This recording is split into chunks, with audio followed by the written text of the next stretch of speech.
we also think is the most recent election of Trump and the Republican sweep in the U.S. is really a pivotal moment in history.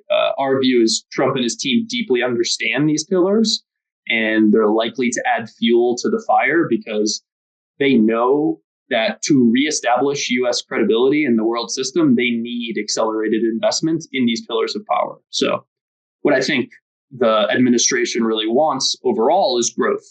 And this growth will likely come from a deep focus on the supply side, which is very different than the money printing demand side that had been the focus of prior administrations. So I think deregulation, reprivatization of industries and jobs, a push for abundant and cheap energy at the base layer, all likely paired with a clear focus on investment in technology, most notably AI for growth, productivity, and national security is kind of like the foundation of what their focus is.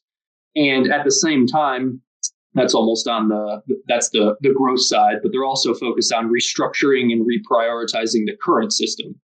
And you see that with the launch of, Elon Musk and Vivek Ramaswamy with Doge. Stage one there is likely a combination of deficit reductions and a reallocation of where fiscal funds flow. And I think, frankly, the mainstream media has this a bit wrong. I do think that they're actually going to be, I think they're going to be able to affect change more so than many think. And so overall, if you combine this right sizing with the aforementioned supply side reforms, it should help rebuild the foundation of the system and overall increase potential GDP and productivity.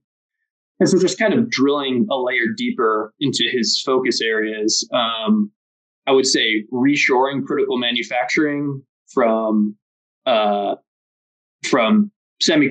and defense to the U.S., as well as just using tariffs to help accelerate this, with the incentive being this is both tied to national security and rebuilding the U.S. middle class.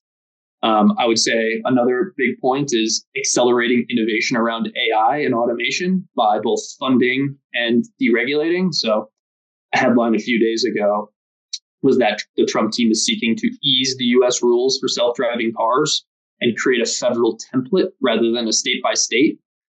This would be a game changer in terms of implementation. And it's also key because this is inextricably linked with the battle for tech dominance versus China. China is very open with self-driving in Chinese cities, and it allows them to gather a lot of data that can be used for autonomous vehicles for military purposes. It doesn't really take much imagination to see that. And so Trump and team, notably Elon, understand this. And I think that they're going to be focused on accelerating innovation in these areas versus adding bureaucracy on top.